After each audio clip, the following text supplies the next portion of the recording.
네, 복음은 느낌이 아니라 사실이다. 로마서 14번째 복음은 느낌이 아니라 사실이다라는 제목으로 하나님 말씀 전하겠습니다.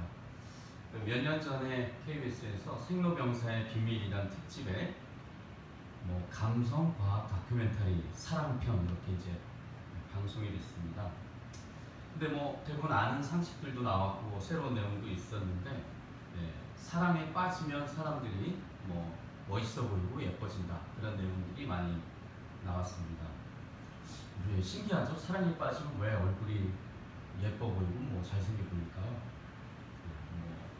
사실은 그 화학작용, 호르몬 분비 때문에 그러는데 도파민이 분비되고 에스트로겐, 옥시토신 이런 게 분비되기 때문에 확실히 생기도 있고 자신감도 있고 훨씬 예뻐진다는 것입니다. 여러분 얼굴 보니까 다 사랑에 빠진 것 같네요. 옆 사람 인사하겠습니다. 사랑에 빠지셨나요? 사랑에 빠지셨나요? 네.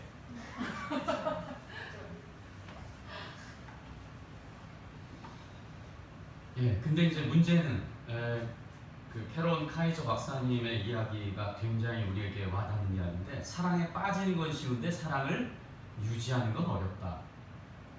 당연한 말이죠. 사랑에 빠지긴 3초 만에 내 스타일이야 그러고 빠질 수도 있는데, 그리고 미친듯이 사랑에 콩깍지가 씌워질 수 있는데 사랑을 유지하는 것, 오랫동안 그 사랑이 식지 않는 것은 너무 어렵다. 그런 이야기 충분히 공감이 됩니다.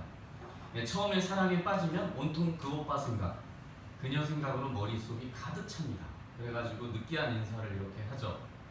어제 많이 피곤하셨겠어요. 제 머릿속에 하루 종일 돌아다녔으니까요. 이런 느끼한 멘트를 하게 되는 이유가 실제 그래서 그래요. 그 오빠 생각, 그녀 생각이 가득 차 있다는 거죠. 근데 이 불같은 사랑이 시간이 조금만 지나면 호르몬, 도파민이나 에스트로겐, 옥시토신 이런 게 식어져 가죠. 그래서 점차 이제 느낌이 식어져 가는 겁니다. 사실 그런데 이게 하나님의 사랑의 배려라는 거예요. 왜냐하면 그 오빠를 생각하면 계속 불타오른다. 만약에 호르몬 분비가 막 계속 과다하게 넘친다. 그러면 심장에 무리가 와서 조기에 사망할 수 있다는 거죠. 그래서 거기에 기간으로는 최장 사랑의 유효기간은 900일이다 이렇게 보는 거예요. 대부분 식어진다는 거죠. 근데 이제 이때가 제일 중요한 때인데, 이제 사랑이 식어지는 게 아니라 이 사람을 객관적으로 내가 어떻게 앞으로 사랑하고 어떻게 맞춰서 살아야 되지? 이런 생각, 심화과정으로 사랑을 보아야 하는데, 나 식었나 봐, 그 오빠 안 사랑하나 봐 이러고 다른 파트너를 찾아가거나, 결혼한 부부는 어떻게 할까요? 다른 파트너를 불륜으로 만나서 짜릿함을 다시 회복한다는 거죠. 이게 사랑이었어, 그동안 나 잘못 만났나 봐, 이런 생각으로 빠지는. 사실은 어떻게 보면 하나님이 이렇게 만드셨는데 그거를 오해해서 이게 안정되고 심화 과정으로 이제 진짜 사랑해야 된다는 과정을 이해 못하면 난 이 남자, 이 오빠를 안 사랑한다고 느낄 수 있다는 거예요. 결혼했지만 사랑이 식어졌고 다른 남자에게, 다른 여자에게 관심이 갈 수 있다는 거예요. 이때 절제하고 이 남자를, 이 여자를 더 본격적으로 사랑해야 되겠다, 이렇게 먹어야 하는데 이렇게 하지 않고 바람을 피거나 불륜을 행한다는 거죠. 사람은 이 느낌을 굉장히 중요한 것 같아요. 요즘 노래에 되게 신기한 느낌적인 느낌 이런 가사 들어간 노래들이 많아요. 그 느낌이 뭔지는 모르지만 느낌을 매우 중시한다는 거죠. 근데 중요한 건 신앙마저 느낌에 치우쳐서 느낌으로 신앙생활하는 게 이제 문제예요. 그래서 오늘 복음은 느낌이 아니라 사실이다라고 이야기한 것은 여러분이 오늘 말씀을 들으면서 좀 깊이 유념해 볼 만한 주제일 거예요. 여러분이 느낌, 자 내가 신앙생활했는데 이런 느낌이 있었어, 신앙생활했는데 이렇게 느껴졌지, 이런 이야기를 나누잖아요. 나누라고 하면 이런 느낌을 이야기한단 말이에요. 근데 안 느껴지면 그럼 어떻게 할 거예요? 그러면 하나님이 사랑하는 게 아닌가? 충분히 오해할 만한 주제가 될 수 있다는 것입니다. 그래서 마귀는 하나님에 대한 사랑의 느낌이 안 들 때, 이렇게 정체되어 있다고 느낄 때 바로 틈을 타요. 그래가지고 우리를 흔들어 놓거나 시험에 빠져서 꽤 오랫동안 교회를 방학하게 만들 수도 있다는 것입니다. 누가복음 15장의 탕자의 비유가 아주 되게 적합한 비유인데, 실컷 죄를 아주 실컷 짓고 돌아왔죠. 이제 돌아왔습니다, 아버지 집에. 그때 돌아왔을 때 마음이 어땠을까요? 야 진짜 완전 나 개차반이었고 완전 죽었어야 되는데 아버지가 사랑해주고 송아지 잡고 가락지 끼워주고 너무 행복했어. 엄청 짜릿했겠죠. 마음에 막 굉장한 느낌이 있었을 거예요. 너무 짜릿해가지고. 근데 중요한 것은 이 느낌이 10년, 20년 계속 갔을까요? 이제 평범하게 일상으로 돌아왔을까요? 네, 당연히 일상으로 돌아왔다는 것입니다. 한마디로 보면은 남녀의 그 짜릿한 사랑의 기간처럼 그 돌아왔을 때 은혜 받고 너무 좋았던 그 감정이 차분해졌고 일상으로 돌아왔어요. 그럼 이 탕자가 생각할 때 아, 나 왜 이렇게 밍밍하지? 아버지의 사랑을 지금 받고 있는데 왜 이렇게 밍밍한 거야? 느낌이 안 나. 그래가지고 만약에 이 친구가 다시 엉뚱한 생각을 했다. 그럼 정말 문제겠죠. 그래서 오늘 1절을 빗대어서 이걸 비유를 한다면 내가 그런지 우리가 무슨 말을 하리요? 은혜를 더하게 하려고 죄에 거하겠느냐? 자, 이걸 탕자식으로 비유를 해볼게요. 탕자가 만약에 생각하기에 너무 느낌 없어요. 요즘 아버지의 사랑 느낌 아주 식어졌어. 그래가지고 다시 아버지의 재산을 두 번째 털어가지고 만약에 또 멀리 가가지고 신나게 또 죄를 지었어요. 그리고 역시 집 나온 개고생이구나. 집에 가자 하고 집에 돌아왔어요. 만약에 얘 말이 안 되지만 이렇게 돌아와서 그 짜릿한 회개를 또 맛보려고 한다면 그게 맞겠느냐? 라는 질문을 지금 바울이 하고 있는 거예요. 네가 은혜를 더 받고 그 짜릿한 느낌을 더 받으려고 죄에 거하겠느냐?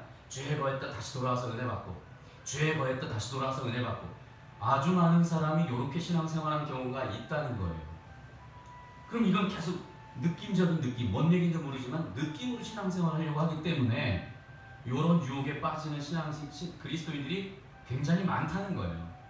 그러나 이 시간 좀 되게 중요한 사실 하나는 느낌으로 신앙생활하는 게 아니라 하나님이 말씀하신 사실을 붙들고 신앙생활을 해야 이 사람의 신앙 인격이 깊어지고 견고해지고 또 마귀에게 유린당하고 막 가지고 놀고 막 호구 잡히는 게 아니라 딱 주의 영광을 돌릴 수 있다는 거예요. 이걸 놓치면 계속 느낌으로 치고 들어오면 우리가 할 말이 없어지는 날이 와요. 왜냐면 지금 요즘 느껴지지 않을 때가 있잖아요. 많이. 이스라엘 백성이 430년 동안 애굽의 노예 생활을 했어요. 완전 고생하고 정말 죽도록 고생했습니다. 그러다가 온 나라 백성이 430년 만에 이제 구원을 받았죠. 노예에서 완전히 해방되었어요. 정말 자유인이에요. 광야에서 또 완전 자유의 몸이 되어서 살아가고 있습니다. 그런데 놀라운 일은 자기들이 해방받고 자유인이 되었지만 아주 많은 입술의 고백이 뭐냐? 나 애굽에 돌아가고 싶어. 애굽에 있을 때 그 고기 까마 옆에서 고기 주워 먹던 게 생각나. 그 애굽의 노예가 좀 괴팍하고 때리긴 했지만 밥은 잘 줬지. 이런 이야기를 하고 있었다는 거예요. 왜? 내가 지금 완전한 자유가 되어서 그 누구도 터치하지 않을 완전한 자유를 누리고 있는데 느낌이 안 나요. 옛날 생각하면서 과거에 구원받은 느낌이 안 난다는 거죠. 구원받은 느낌이 안 나도 구원받은 겁니까? 안 받은 겁니까? 받은 건데 모른다는 거예요. 이걸 놓친 거야 다. 하나님이 우리를 구원하셨을 때 첫사랑이 있고 짜릿한 게 있을 수 있죠. 근데 그 첫사랑이 짜릿함이 계속 가냔 말이에요. 이 느낌을 계속 찾으려고 하면 이제 자꾸 신앙생활이 엉뚱한데 어디 기도받으러 간다. 돈 얼마 주면 뭐 어떻게 기도해 준다더라. 이런 데까지 막 기독교 무당들이 성행하는 쪽이 다 이런 거예요. 느낌을 자꾸 찾는 거예요. 뭔가 환상 짜릿한 거 한 컷 보여주진 않을까? 사실은 엄청나게 어리석지만 안타까운 일입니다. 한 예만 더 들면 창세기에 아브라함이 99세가 되었을 때 하나님이 이제 나타나셔가지고 너는 내 앞에서 행하여 완전하라 이렇게 말씀하세요. 여러분 완전이란 탐림의 히브리어는 사실은 완벽 이게 아니라 너는 내 앞에서 순수해라 온전해라 그런 뜻이야. 어린아이가 엄마 아빠를 완전히 신뢰하죠. 사실은 말썽 피고 애가 까불긴 해도 감히 어린애가 엄마 아빠의 말을 무시하고 그러지는 않아요. 왜냐하면 신뢰하는 거죠. 사실 어린아이와 같으라는 건 요 이야기한 거예요. 너는 온전히 신뢰하고 순수하게 순도 100% 하나님 신뢰하라 그런 이야기예요. 근데 그 당시에 아브라함은 75세에 나타나서 말씀하시고 한 10년 만에 또 나타나시고 아들 준다고 얘기한 지가 25년 전인데 아직도 안 주시고 계세요. 아들은 그림자도 안 보여. 근데 너는 완전하게 날 믿어라. 순수하게 믿어라. 하나 1.1핵도 의심하지 말아라. 이렇게 이야기합니다. 그러면 아들 뭐 그림자라도 좀 주시면서 말씀하시지. 이런 속의 말도 할 수 있는데 느낌은 1도 없는 거야. 하나님이 말씀하신 거에 대해서 내가 느껴지지 않아요. 왜냐면 지금 24년째 안 주셨거든요. 뭐가 느껴져? 말씀만 계속 하시지. 하나님 진짜 말에 대가 뻥카신가? 왜냐면 느껴지지 않으니까. 준 적도 없고 아들 냄새도 없고. 그런데 하나님은 내 앞에서 완전하다. 너는 아주 순수하게 순도 100%로 날 신뢰하라. 이렇게 말씀하는데 중요한 건 느낌이 1도 없지만 하나님을 100% 신뢰해드렸다. 그래서 이게 믿음의 조상이다. 이런 이야기. 여러분 간증이 없어요. 삶에 막 기적이 일어나지 않아요. 우리 가정이 힘들어요. 사업도 잘 안 돼요. 그 오빠랑 깨졌어요. 그런데도 넌 날 완전히 신뢰하라. 순도 100% 날 신뢰해. 그러면 뭘 좀 주시고 신뢰하라고 하면 안 될까요? 이렇게 따지지 말고 아브라함처럼 네, 저는 비록 지금 안 되고 있지만 비록 어려움이 있지만 환난이 있지만 난 하나님을 믿어드립니다. 왜? 하나님 말씀하셨으니까. 예, 이게 신앙이지. 우리는 느낌으로 어떤 돈이 좀 벌렸거나 안 됐던 문제가 풀렸거나 이럴 때만 하나님을 체험하고 이게 살아계시다고만 얘기하는 거예요. 그것도 당연히 신앙생활 중에 하나님의 복이 맞는데 대부분은 느낌이나 어떤 보이는 표적이 아닌 하나님의 말씀하신 사실을 믿어드리는 게 신앙이라는 거예요. 이 신앙의 단계를 들어가면 여러분은 참 아주 깊이 있는 인격으로 하나님을 섬기면서 하나님하고 그 동행이 뭔지 에녹이 어떻게 살았는지 느낌 옵니다. 그게 진짜 느낌이에요. 아, 하나님하고 동행하는 건 이런 거구나. 내가 삶에 막 여러 가지가 엄청나게 막 쏟아부어지고 막 돈다발이 굴러오지 않아도 하나님이 나와 함께 하시는 임마누엘이 이런 거구나. 이게 하나님의 말씀의 사실을 믿어드릴 때 가능한 체험이지. 뭘 좀 보여주면요, 홍해 좀 갈라주면요, 반석에서 물 나오면요, 물 나오고 홍해 갈라져도 걔들 그 이스라엘 백성은 계속 체험이나 느낌이 얼마나 사람을 얄팍하게 만드느냐, 쉬운 이야기가 아니에요. 그러니까 여러분은 말씀하신 사실, 복음을 믿는 거지 느낌을 믿으면 앞으로도 계속 그 신앙은 30년을 믿어도 똑같이 어린아이 신앙이 돼요. 요즘 뭐 되는 게 있어야죠. 그래도 하나님 감사한 줄 아세요? 제가 예배는 안 빠져요. 뭐 이런 식으로 신앙생활 하는 사람이 꽤 많아요. 그럼 이게 얼마나 안타깝고 불쌍한 거예요. 인격이라는 것은 그분을 진짜 신뢰하는 거예요. 내가 지금 환란이 여전히 있는데도 하나님을 신뢰하는 거예요. 이게 사실을 믿는 신앙이에요. 느낌을 믿고 체험을 믿고 어떤 환경이 열어져서 믿는 게 아닌 하나님이 말씀하신 걸 믿는 그 순도 100% 아브라함의 신앙이에요. 넌 진짜 훌륭하다. 하나님이 믿음의 프로젝트를 통해서 아브라함을 정말 믿음의 사람으로 만든 거예요. 오늘 우리도 동일합니다. 여러분, 내 믿음은 느낌을 붙드는 신앙인지 아니면 복음의 사실을 붙드는 신앙인지를 한번 점검해 보세요. 내가 지금 꽤 행복하고 막 즐겁고 막 뭐가 이렇게 좋아져가지고 내가 하나님을 사랑하는 건지, 하나님이 날 사랑하신다는 말씀 때문에 내가 사실에 입각해서 감사하고 사랑하는 건지를 점검해 봐야 됩니다. 예수님을 통해 내가 의롭게 되었어요. 난 이제 완전히 하나님의 자녀가 되었고 천국을 유업으로 받을 수 있는 상속자가 되었습니다. 이걸 믿는 게 신앙이지, 뭐가 느낌이 오고 밤에 꿈에 뭐가 자꾸 보이고 어떤 이상한 징조가 보이면 내가 믿겠다, 느낌이 안 오면 안 믿겠다, 이러면 이 신앙은 마귀가 계속 가지고 노는 호갱신앙이 될 수 있다는 것입니다. 구원은 변함없는 하나님의 말씀의 사실을 믿는 거지 느낌을 믿는 게 아니에요. 꿈속에 십자가의 피를 이렇게 흘리는 예수님의 모습이 나타나야 믿는 게 아니라 날 위해 십자가에 죽으셨다는 걸 믿는 게 믿음이고 그게 복음이고 그게 사실을 믿는 신앙입니다. 여러분을 사랑하신 하나님이 예수 그리스도 십자가에 내어주어 죽기까지 사랑하신 것을 여러분은 믿으시기 바랍니다. 느낌 때문에 절대로. 그래서 안타깝지만 못 믿겠다고 하는 그런 청년들이 많이 상담을 와요. 목사님 뭐 성경에 기가 막히게 많이 얘기하는데 잘 안 믿어져요. 그럼 느낌이 없으니까요. 아주 답답하죠. 미안한데 너 느낌 나도 없어. 근데 난 하나님이 말씀하신 걸 난 믿어. 왜냐면 말씀하신 대로 세상이 지어졌고 말씀하신 대로 세상이 운영되고 그 말씀하신 대로 이렇게 진행되고 있거든. 그건 역사적 사실을 조금만 살펴보면 되지 않겠니? 여러 가지 이야기 나누면서 그 부분을 점검할 때 말씀의 사실을 믿는 게 신앙입니다. 느낌을 따라갈 때는 느껴질 때도 있고 안 느껴질 때도 있고 또 얼마든지 느낌과 감정과는 반대되는 현상으로 내가 살아갈 때가 있기 때문에 그때 사실, 복음의 사실을 안 붙들면 얼마든지 또 흔들려버리고 마귀가 가지고 놀 수 있다는 것입니다. 미국 그 노예들이 이제 오랫동안 노예를 이렇게 노예제도가 있었는데 링컨 통해서 희생의 대가를 통해서 이제 해방이 됐어요. 근데 너무 오랜 세월 노예를 했던 어른 노예들은 옛 주인을 만나면 해방된 지가 언젠데 옛 주인 만나면 벌써 벌벌 떤대요. 해방된 거 맞는데 나 자유인인데 또 두려운 거야. 느낌 옛날에 그렇게 잡혀있던 그러니까 애국 백성이랑 똑같아요. 이게 뭐 미국만 그래요? 우리나라 1945년 8월 15일 광복절이 이제 곧 다가오는데 여러분 중요한 것은 8월 15일 날 광복이 되어서 완전한 해방이 왔는데 그게 진짜로 느껴지기까지는 꽤 오래 걸렸다는 거야. 사람들이 안 느껴지는 거야. 해방된 거야? 해방됐대. 라디오 나오고 뭐 신문 방송 나오고 다 나와. 근데 안 느껴져. 그래서 오랫동안 여전히 두려워하면서 살았던 그런 기록들이 상당히 많아요. 근데 마귀에게도 우리가 얼마든지 이럴 수 있기 때문에 되게 중요한 겁니다. 자, 3절을 이제 조금 더 심화된 과정은 느낌이 아닌 진짜 사실 어떻게 비토로되는지 한번 3절 읽겠습니다. 3절 다 같이 시작.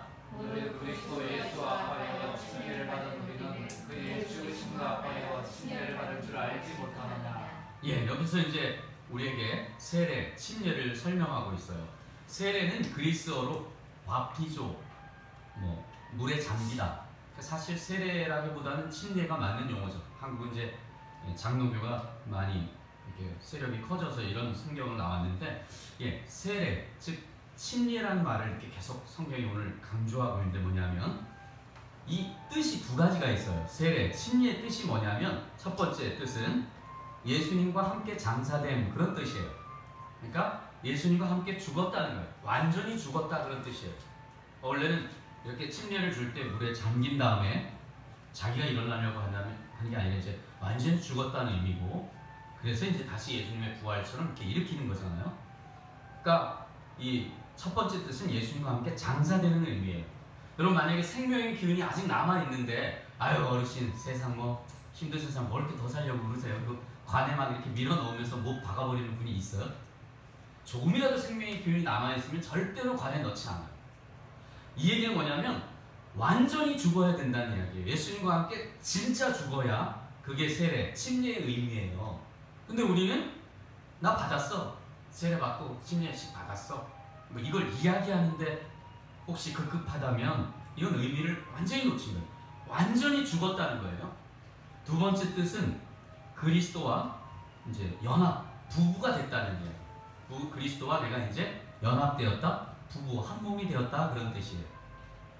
여러분 그리스도와 합하여 이 헬라어로 에이스란 말은 소그루라는 뜻인데 그리스도 안으로 들어가 그리스도와 연합된다, 한 몸, 한 마음이 된다 그런 뜻이에요. 그러니까 진짜로 예수님과 내가 결혼한 거예요. 많은 증인들 앞에서 결혼을 하잖아요. 똑같아요. 많은 성도들 증인 앞에서 내가 예수님과 함께 죽었다가 다시 살아서 이제 내가 결혼한 관계가 되었어요. 이게 그래서 식이에요. 결혼식, 세례식, 침례식이라고 얘기하죠. 그게 진짜로 만인 앞에서 내가 증명하는 거거든요. 근데 되게 중요한 부분은 내가 이제 싱글일 때는 내가 원하는 대로 내 스케줄대로 막 살아도 되지만 결혼하면 아내의 스케줄, 즉 남편의 원하는 이런 여러 가지를 조율, 조화, 함께 의논해서 살아가는 게 부부죠.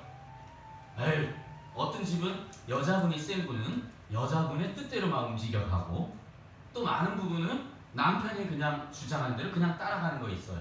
그건 결혼의 의미가 완전히 상실된 거예요. 여러분 예수님이 내 신랑이지만 나한테 야 똑바로 해. 안 하면 이제 우리 부부 사이 안 좋을 수 있어. 이렇게 하시는 적이 저한테 있을까요? 없을까요? 예수님은 인격적으로 나한테 말씀하시고 미리 사인을 주시고 미리 이야기하지 갑자기 야 당장 가자. 야, 기분도 좋은데 우리 해외여행 가자. 이런 식으로 하지 않고 미리 사인을 주세요. 왜? 제가 신부거든요. 절 되게 배려해 주시거든요. 근데 우리는 배려라는 것들에 대해서 잘 배워본 적이 없어요. 그러니까 나는 이렇게 몇십 년 살아왔다고, 나는 엄마 아빠한테 이렇게 배웠다고, 우리 집안은 뼈대인 가문이라고 그래봤자 샘플이 두 분밖에 없어. 수백, 수천, 수만 명의 샘플이 아니라 엄마 아빠한테 배운 게 자기 기준이 돼버린 거야. 성경에는 부부관계를 그렇게 말하지 않아요. 철저하게 아내에게 설명해서 아내의 동의를 얻어서 움직이는 걸 늦더라도 해야 돼요. 철저하게 내가 아무리 엄마 아빠한테 잘 배웠어도 남편이 설득하고 이해되도록 설명하고 함께하는 걸 배워가야 돼요. 근데 이렇게 하지 않고 막 하죠. 나는 이렇게 배웠다고. 우리 집안은 이게 전통이라고. 아니요, 성경은 그렇게 말하지 않아요. 예수님과 나는 부부인데 예수님이 저에게 함부로 하지 않는데 여러분은 왜 함부로 남편이나 아내에게 막말할까요? 그거는 자기가 안 죽은 거예요. 예수님과 함께 완전히 죽었어야 했는데 안 죽어서 내 주장이 나옵니다. 그러니까 신앙과 부부생활, 신앙생활과 결혼생활은 이원화가 아니라 일원화예요. 신앙은 좋은데 부부생활은 안 좋다 이럴 수가 없어요. 여러분, 부부가 너무너무 인고야. 근데 신앙생활은 아주 안 좋아. 이러기가 어려워요. 신앙생활과 부부생활은 매우 영적인 의미가 있어요. 결혼은 하나님이 허락한 거거든요. 그러니까 진짜 사랑은 내가 정말 예수 그리스도로 거듭나서 철저하게 남편을 막 좌지우지하지 않겠다, 아니면 아내에게 함부로 내 주장을 하지 않겠다고 각오하고 아내가 원하는 대로, 남편이 원하는 대로 나는 맞춰줄 거야. 왜냐면 예수님이 날 맞춰주고 있으니까. 이게 결혼인데 힘들어가지고 밥해 먹기 싫어가지고 만약에 한다면 안 하고 사는 걸 좀 권면을 드리고 싶어요. 나쁘지 않아. 많은 사람이 얼마나 저를 부러워하는지 여러분 모르시죠? 그런데 중요한 건 정말 한다면, 예수님의 신부로 여러분이 살아간다면, 저는 부족해서 넘어질 수는 있지만 내 신랑 대신 예수님이 아주 싫어하는 짓을 골라서 할 일은 없어. 절대로 그렇게 하지 않아요. 혹시나 유혹은 받을 수 있겠죠. 예수님 죄송해요, 유혹이 됐네요. 이건 넘어질 수는 있으나 절대로 좋아서 막 사모해서 그 짓을 하지 않아요. 왜냐면 난 예수님을 사랑하거든요. 난 예수님이 원하는 대로 살고 싶어요. 예수님도 저한테 그렇게 하시는데 그럼 왜 하물며 남편에게 아내에게는 함부로 해야 될까요? 완전히 정말 이건 옳지 않은 거예요. 신앙생활과 부부생활은 완전히 일어나다. 일치하지 않으면 내가 점검하라는 이야기야. 내가 기도하고 다시 부부관계를 점검해야지. 아니, 신앙관계를 다시 점검해야지. 이렇게 점검하라는 거예요. 이게 결혼의 원리인데 이걸 배운 적이 없어요, 우리는. 돈은 어떻게 배우는지는 배울 수 있는지 모르지만 이 중요한 걸 못하니까 그렇게 돈은 많이 벌고 성공은 따로따로 잘하는데 어떻게 부부가 한 뜻을 가지고 살아야 되는지에 대해서는 배운 적이 없어서 많은 가정이 그렇게 아주 역기능적인 가정이 되고 있는 것입니다. 자, 부부생활과 결혼생활, 예수님과의 신앙생활이 똑같다는 것만 기억하면 여러분 최소한 잘 살 수 있어요. 최소한. 그럼 최대한 뭐죠? 완전 잘 사는 거죠. 영향력 짱. 예를 들면 박수영 장로님처럼 강의하러 다니면 바꾸실 거예요. 부부란 이런 거예요.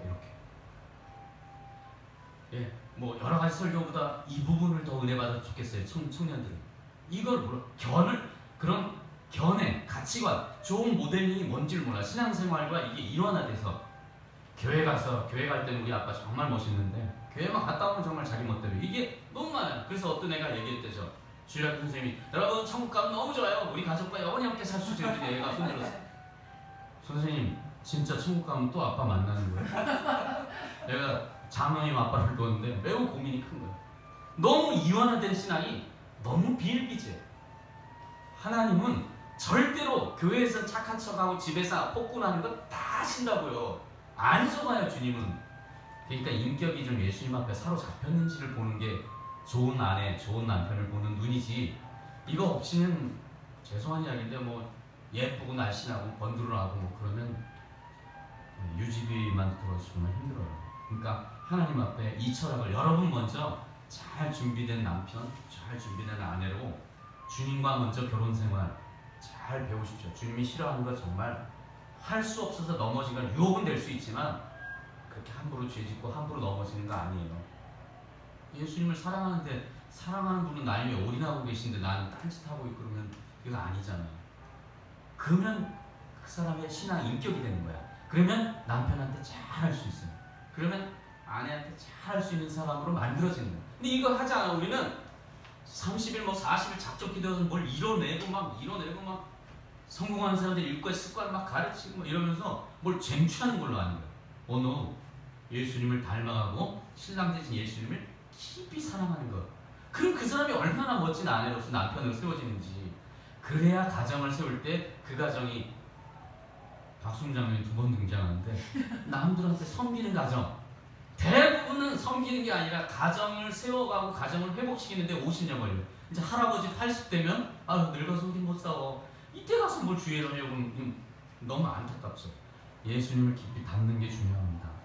자, 5절을 같이 읽어볼까요? 5절 읽습니다. 본문 같이 시작. 만일 우리가 그의 죽으심과 같은 모양으로 연합한 자가 되었으면 또한 그의 부활과 같은 모양으로 연합한 자도 되리라. 이제 연합에 대해서 나오는데 3절 4절을 반복해서 말한 부분인데, 그리스도와 함께 죽는 것, 연합되었다는 건 그리스도와 함께 연합되었다면 함께 죽었다는 것도 확실하고 함께 부활했다는 것도 확실하다는 거예요. 그러니까 이걸 확실히 짚고 넘어가야 되는데, 자, 그리스도와 완전히 연합해서 죽어야만 완전한 부활이 이루어진다. 이제 성경은 그걸 말씀하고 있는데, 연합한 자란 예수 그리스도에게 접붙인다는 거예요.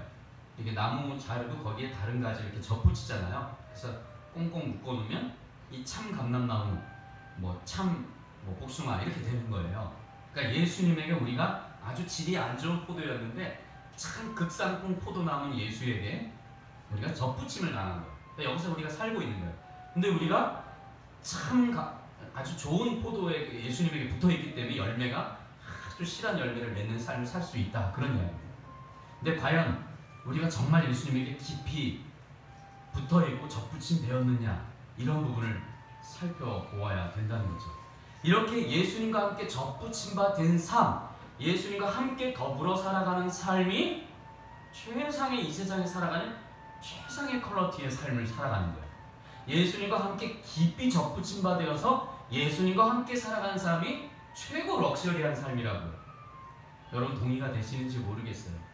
그렇지 않고 나는 화려하게 살 거야, 예수님은 좀 나중에 화려하게 살아야지, 왜냐면 돈을 좀 벌어야 되니까, 이렇게 생각하는 사람이 있는데, 예수님하고 깊이 접붙임 받아서 완전히 예수님과 마음을 다하고, 여기서 말하는 것도 착각하지 마세요. 죄를 한 번도 안 진다가 아니야. 습관적인 게임이나 음란 중독이나 여러 가지에 넘어질 수 있어요.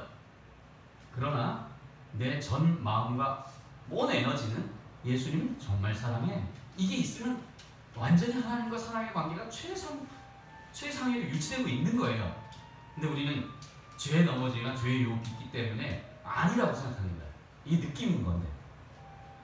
후반부에 나오니까 다윗이 시편 84편 자몽을 한번 볼까요? 다윗이 최고 럭셔리한 삶을 뭐라고 고백하는지 한번 읽겠습니다. 시작. 주의 궁정에서의 한 날이 다른 곳의 첫날보다 나은 즉 악인의 장막에서 사는 것보다 내 하나님의 성전 문지기를 있는 것이 좋사오니.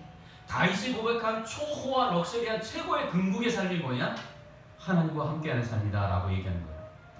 근데 악인의 장막, 화려하고 온갖 카페트가 깔려있고 막 너무너무 좋은 상하 궁전에서 만약 살아도 하나님하고 살지 않는다면 그건 최상급의 퀄리티가 있는 삶이 아니라는 거예요.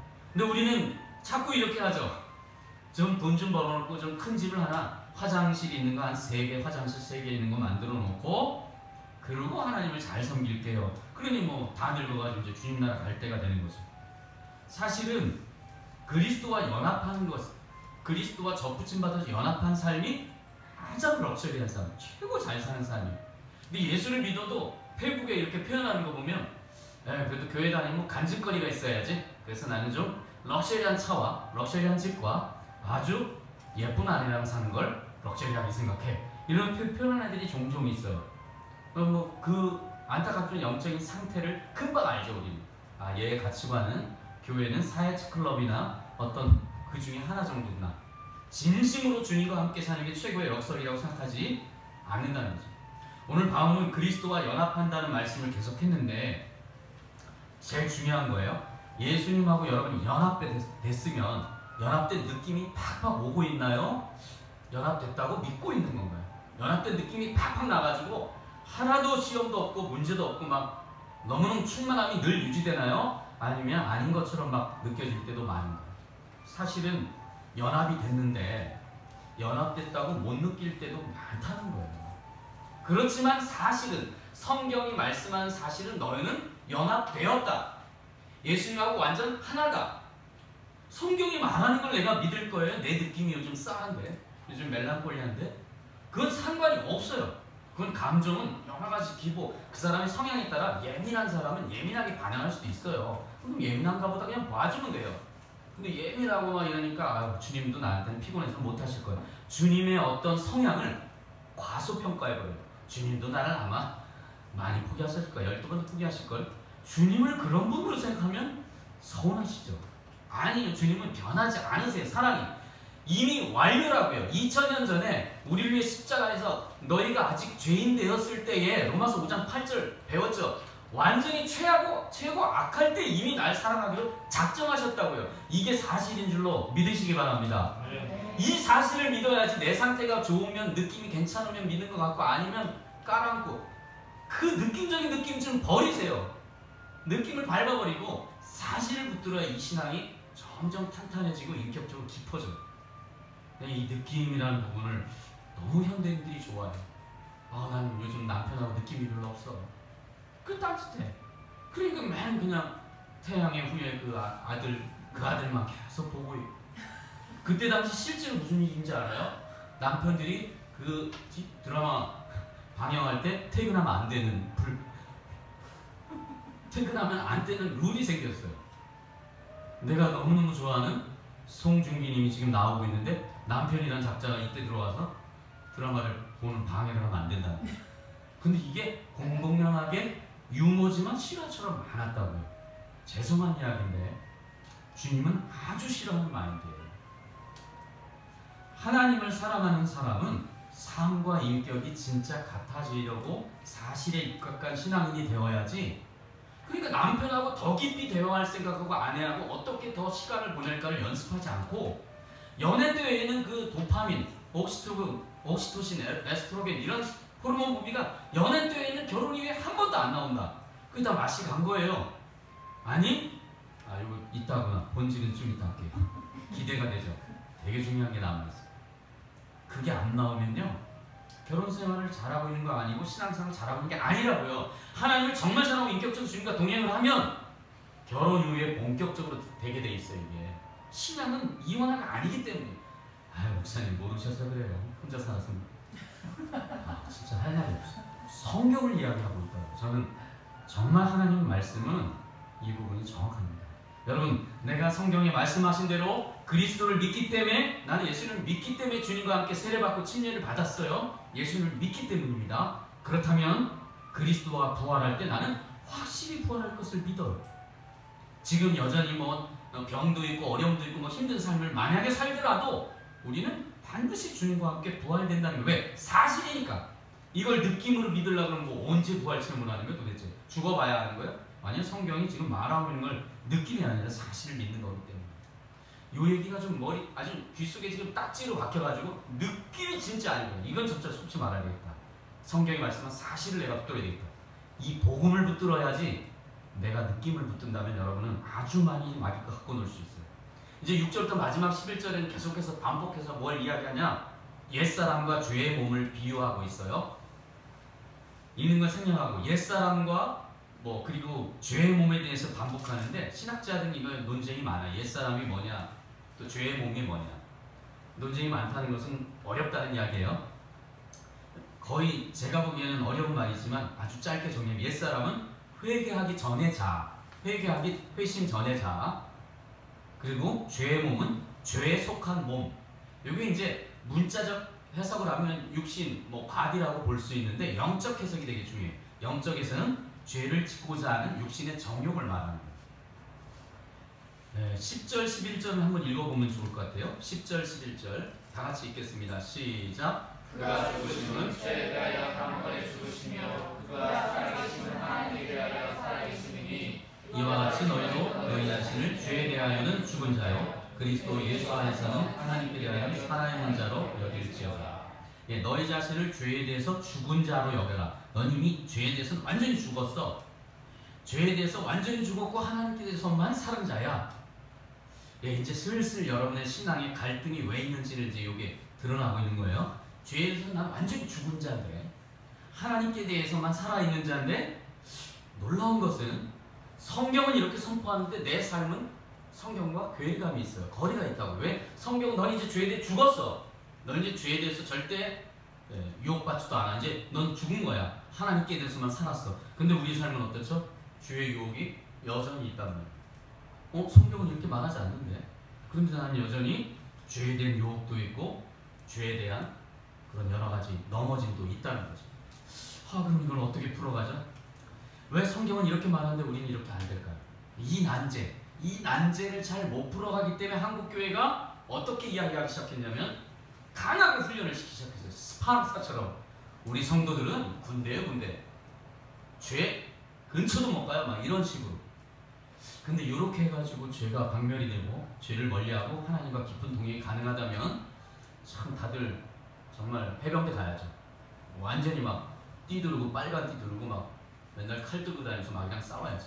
근데 영적인 일은 이렇게 해서 되지가 않아요. 여러분, 거듭나지 않은 사람, 자, 내가 그리스도인인지 아닌지에 대한 어떤 시금석이 있어요. 내가 그리스도인인지 아닌지 잠깐만 점검해 보세요. 거듭나지 않은 사람은 죄를 지으면서 비참해하거나 너무 우울해하거나 힘들어하지 않아요. 오히려 죄를 지을 때 그냥 자연스러워요. 편한 호흡을 하는 거죠. 뭐 이렇게 물개가 물속에서 자연스럽게 노는 거랑 똑같아요. 죄를 짓는데 막 힘들어하고 비참해하고 어려워하지 않아요. 이거는 비그리스도인, 예수를 안 믿는 사람은 이렇다고요. 교회 다니는 걸 얘기하는 게 아니라 저는 믿는 걸 얘기해요. 교회 다니냐 안 다니냐가 중요한 게 아니잖아요. 사실 믿는 게 진짜 신앙이니까. 그런데 예수 그리스도와 연합한 느낌, 난 예수와 연합해가지고 너무 천국 속에 살고 있어, 이렇게 말하는 것도 몇 달, 1, 2년 지난 그 사람도 평범하게 돌아오거든요. 이제 코로나 분비가 멈추기 때문에. 그런데 만약에 그리스도와 함께 죽었다는 느낌은 약한 것 같지만 일단 죄를 짓거나 죄를 짓고자 하는 마음이 생기면 바로 마음이 부담이 오고 뭔가 불편하고 바로 사인이 온다. 되게 신기하죠. 저만 그런지 모르지만 여러분 똑같을 텐데 은혜에 대해서 느낌이 좀 옛날 좋을 때도 있었지만 평범한데 죄를 짓거나 죄에 대한 유혹이 있거나 마음이 넘어지잖아요. 바로 사인이 오. 마음이 불편해. 아주 어렵다고요. 뭔 얘기할까요? 성령이 바로바로 찔러주고 있는 거예요. 왜 요거는 하나님 성령이지 여러분을 팍팍 느끼게 한다는 걸 왜 모르죠? 여러분 죄 질 때 이 맛이야. 역시 내 고향이 들어오니까 죄는 진짜 이 맛이야. 이런 사람이 있으면 그냥 죄송한데 집에 가세요. 목사님 죄송해요. 집에 가셔도 돼요. 구원받은 사람 아니야? 집에 가서 노는 게 훨씬 나아요. 그런데 신기하죠? 죄만 지으면 사인을 팍팍 쳐놔요. 성령이 바로바로 역사를 해요. 여러분 이 느낌은 왜 무시하는 거예요? 이게 살아나는 자에게 하나님이 주는 굉장한 사랑의 사인이고 징계고 하나님의 터치거든요. 이상하게 마음이 금방 깨달아 이게. 여러분 한 번 은혜 받으면 막 6개월, 1년 가나요? 한 번 은혜 받으면 몇 년째 나 15년 전에 은혜 받았던 게 아직도 좋아. 이런 사람이 한 명도 없죠. 희한하죠? 근데 죄는 내가 오늘 죄 졌는데 며칠 뒤에 깨닫는 것도 아니고 그냥 바로 사실은 죄를 지을 때부터 알아. 그런데 이걸 성령이 여러분을 안 사랑한다고 할 수 있어요, 이게? 여러분을 얼마나 눈동자같이 바라보고 있다. 여러분은 완전 그냥 우리 애기 막 어디 갈까 이러고 살아가는 걸 모르세요? 근데 우리는 자꾸 은혜 받은 거 엄청난 거 짜릿한 거 탕자가 들어왔을 때 그 기가 막힌 거 요 생각만 자꾸 하니까 죄 안 짓도록 우리를 마음을 계속 사인을 주고 있다. 이건 무지막지한 하나님의 사랑의 표현이라는 거예요. 여러분 믿습니까? 네. 이게 사랑인데 우리는 뭐가 쏟아부어져. 세상 사람이 말하는 돈과 출세와 성공과 이런 것들만 축복으로 자꾸 생각하니까 성령의 더 기가 막힌 사랑은 넘어지고 죄의 유혹을 받을 때 우리가 욕심을 품을 때 마음이 편하지가 않아. 벌써 뭔가 마음이 불편해. 이 기가 막힌 하나님의 터치는 왜 무시하는 거예요? 이 기가 막힌 하나님의 축복의 은혜는 왜 소홀히 여기는 거예요 도대체? 이게 진짜 은혜지. 미안한데 이걸 못 느끼면 여러분은 교회에 다니는 사람이에요. 그리스도인이라고 말하긴 미안한데 어렵습니다. 마음에 그런 느낌을 주실 때가 진짜 하나님의 사랑의 터치라는 거예요. 끊임없이 터치하세요. 의심이 되면 오늘 집에 가서 죄 지어보세요. 목사 죄를 지라고 하는. 저는 자신 있어요. 성경에는 미안한데 과거의 죄뿐만 아니라 지금의 죄와 앞으로 주님 오실 때까지 남은 생의 죄도 우린 용서를 받은 겁니다. 믿습니까? 네. 이걸 너무 치우쳐가지고 마음대로 죄 짓는 구원파는 이제 이걸 오용한 거고, 미안한데 앞으로 지을 죄도 다 용서를 받았어요. 그런데 신기한 건 죄를 지으면 마음을 하나님이 바로바로 찌르시고 바로바로 체킹해 주시고 이러면 안 되지. 마음이 불편하다고요. 왜? 우리를 사랑하니까 일거수일투족 눈동자로 우리를 사랑하기 때문이에요. 근데 어디를 안 사랑해요. 그리고 이 사랑은 소홀히 여기고 왜 안 주죠? 왜 남자 안 주죠? 왜 돈 못 벌죠? 왜 성공 못 하죠? 맨날 이런 걸 불평론하니까 기가 막힌 은혜에 대해서 우리 영혼을 보존하고 아름답게 만들고 그렇게 사랑하는 것들에 대해서는 우리가 자꾸 놓치고 자꾸 보이는 소유욕에 있는 소유들을 못하니까 통장 잔고가 왜 이게 뭡니까? 이런 것들만 자꾸 하니까 진짜 은혜를 소홀히 여기게 되는 오히려 문제가 된다는 겁니다. 로이존스의 비유가 되게 아주 중요한 비유인데 자유인으로 산다는 것 그리고 노예로 산다는 것 죄의 노예냐 자유인이냐를 점검은 이렇게 보면 돼요. 자, 산을 올라가고 있습니다. 산 정상에 여기 도봉산 올라가고 있어요. 3분의 2 지점까지 올라갔어요. 근데 넘어졌어요 만약에. 그럼 요때 자 3분의 2 가서 올라가서 넘어지면 3분의 2만큼 올라간 거예요? 아니에요? 올라간 거죠. 3분의 1에서 넘었으니까. 근데 요때 마귀가 딱 치고 들어온다는 거야. 너 자격 없어. 하나님께 올라가기 자격 없어. 바닥으로 끌어내려서 땅바닥으로 내린다는 거 우리를. 넌 완전 미안한데 개차반이야. 넌 정말 하나님 앞에 자질 없어. 이렇게 생각을 한대. 속지 말라는 거예요.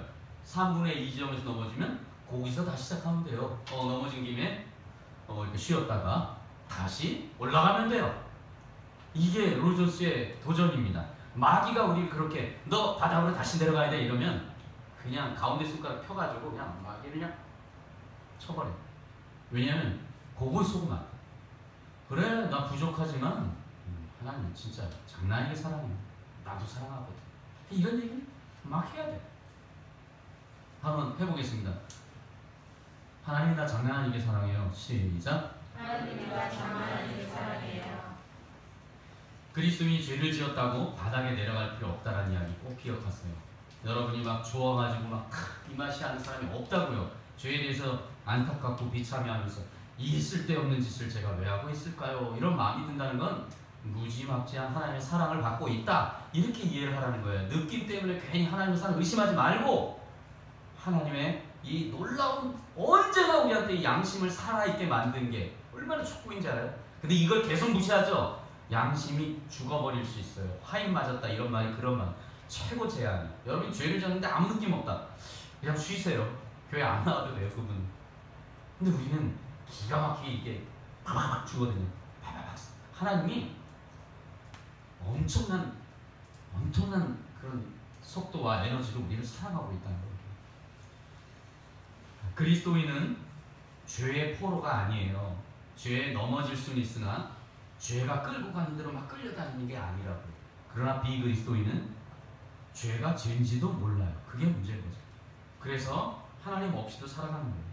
잠언 24장을 볼까요? 그리스도인은 죄의 포로가 아닌데 왜냐하면 우리는 그리스도인이기 때문이에요.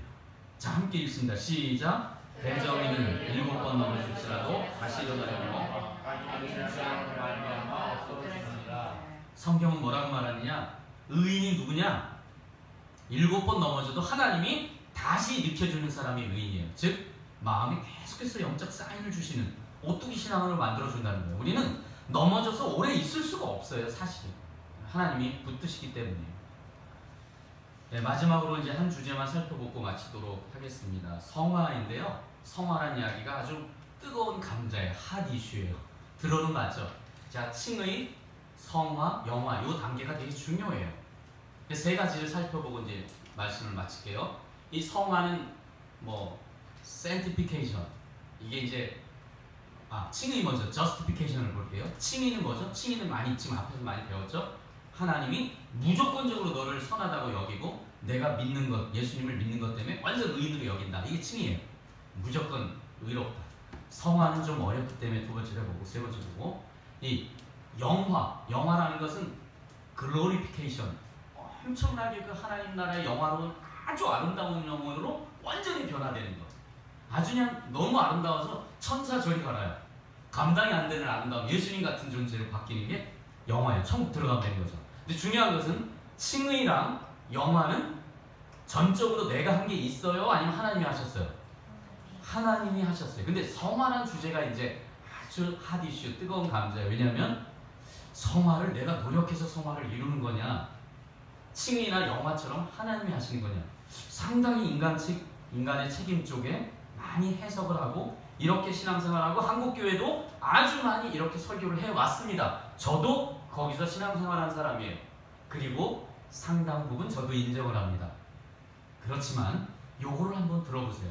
이 성화가 왜 문제가 되냐면, 이 성화는 사실 어려운 주제라서 신학교가 뭐 한 학기 정도 커리큘럼을 해요. 근데 제가 1분만에 이걸 정리해 줍니다. 엄청나죠? 굉장한 사람이에요. 제가 한 학기 배울 걸 1분에 정리해 주는. 자, 이 성화 문제를 이해를 못하면은 신앙생활이 다 피곤하게 힘들게, 에휴, 교회 또 가야 돼? 아, 또 새벽기도 또 가야 돼? 심야기도 금요일에 또 가야 돼? 금식해야 돼? 이런 쪽으로 계속 생각하게 돼 있어요. 성화에 대해서 깊이 이해를 못하면.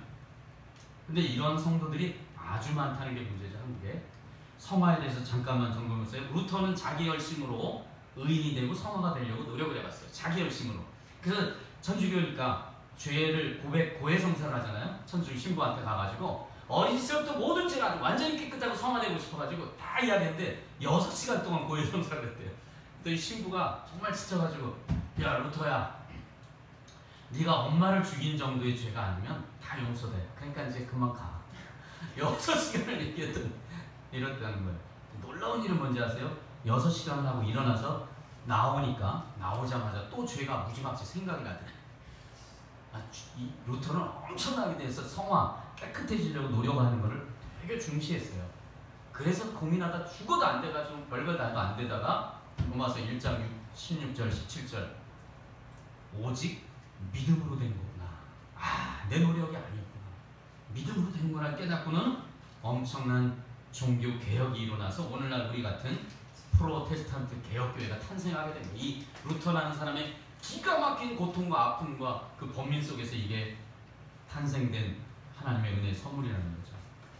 그래서 이 로마서 1장 16, 17절을 읽고는 무한 자유를 누리고 기쁨을 누렸는데, 놀라운 건 성화를 내 노력의 무게중심이 있어요. 하나님의 은혜 쪽이, 루터처럼 하나님의 은혜로 된다라는 쪽보다 내 노력이 절대 필요해 라고 무게중심을 여기에 두기 시작하면 막 금식도 하고 막 그냥 절제도 하고 산에 가서 막 은둔하고 수도사다 되기도 하고, 심지어는 어떤 중세 신학자는 남성의 자기 생식기를 잘라버리기도 했어요. 왜? 음란한 생각이 막 난다고. 문제는 뭔지 아세요? 잘랐는데도 생각이 나. 뭘 잘라야 돼? 대가리, 머리를 잘라야 돼? 이걸 알려야 돼.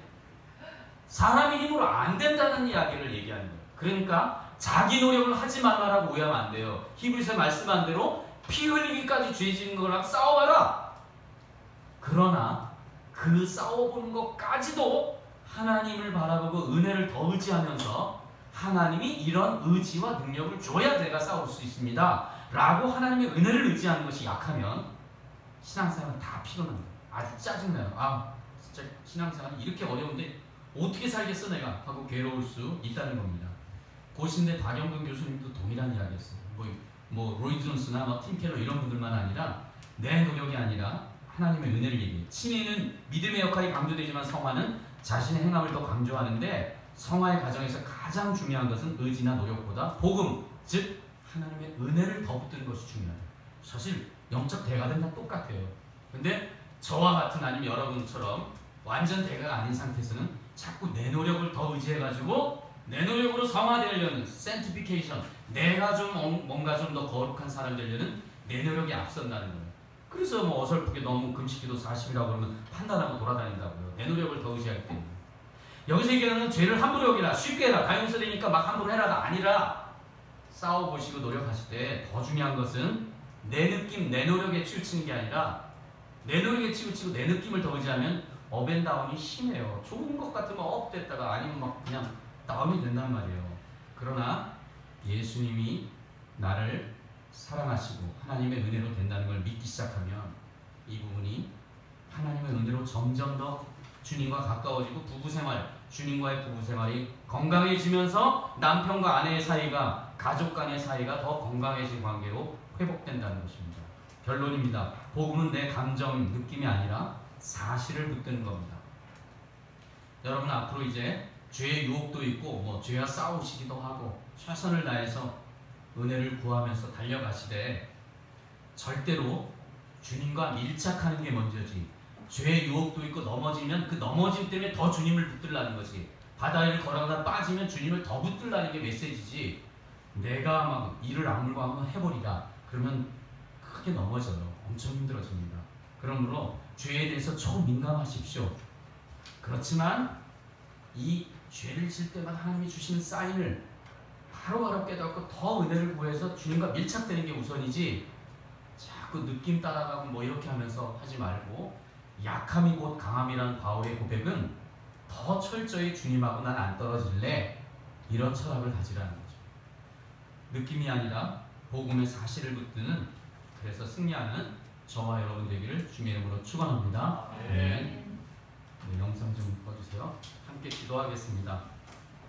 하나님, 오늘 들은 말씀대로 우리가 자꾸 느낌에 치우치고